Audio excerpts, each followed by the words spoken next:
FBI Director Christopher Wray has copped some intense questioning from House Republicans. Director Wray fronted the House Judiciary Committee on Wednesday to provide insight into a few things concerning the FBI.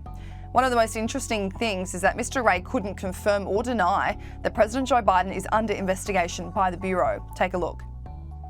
Did Joe Biden take payments from Burisma or any other foreign companies as Vice President, President, or private citizen Biden? As you may know, there is an ongoing investigation being led by the U.S. Attorney in Delaware, Mr. Weiss, appointed by President Trump in the last administration, that our Baltimore field office is working with, and I would refer you to him as to what, if anything, can be shared. So the president is under investigation. I'm not going to confirm or speak to who is or isn't under investigation for what. I'm simply going to tell you. So he's not under investigation? I didn't say that either.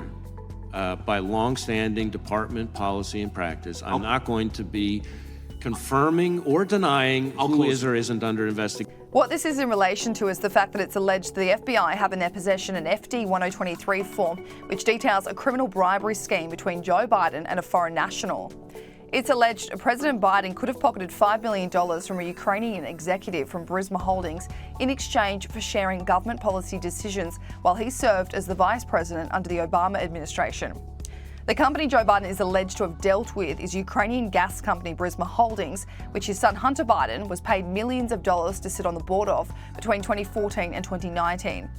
The FBI had been hesitant in even acknowledging the existence of this document in order to protect their highly credible informant who has worked for the Bureau for 10 years. This document dates back to 2020, which reportedly, according to sources familiar with the form, held multiple meetings with a top Burisma executive for years from 2015. The executive was keen on gaining US oil rights and getting involved in a US oil company and wanted to know how best to do it.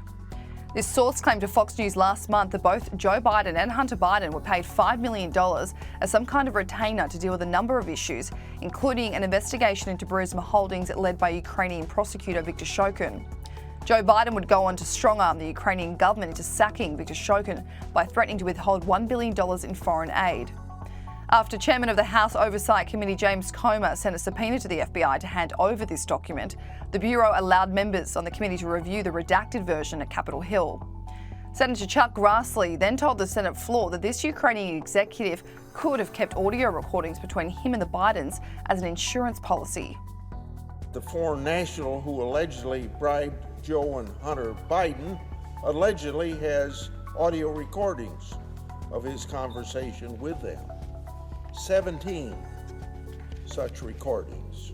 These recordings were allegedly kept as a sort of insurance policy for the foreign national in case that he got into a tight spot. Now, there is no confirmation whether or not that's legitimate, that there are audio recordings floating about regarding the then Vice President Joe Biden. However, the question still begs, how legitimate is this alleged FBI document? Is the Bureau investigating whether or not Joe Biden was bribed by a foreign national for government secrets? Well, Christopher Wray dismissed the question, confirming he wouldn't say whether or not anyone is under investigation. But allegations that the FBI and Department of Justice are orchestrating a two-tiered justice system in the United States continues to mount. The Biden administration is continuing to cop criticism for not treating everyone in the same way in the court of law. Republican Wesley Hunt went to town on Christopher Wray at the hearing, laying out what he thinks the American people currently believe about the justice system. A recent poll found that 37% of Americans have a positive view of the FBI. And that's from an NBC poll. I wouldn't exactly call that right media propaganda, and I think I know why. Here's what the American people know and believe about the FBI today, sir. If you are a Trump, you'll be prosecuted. If you are a Biden, you'll be protected. And the American people that I represent are sick and tired of this double standard.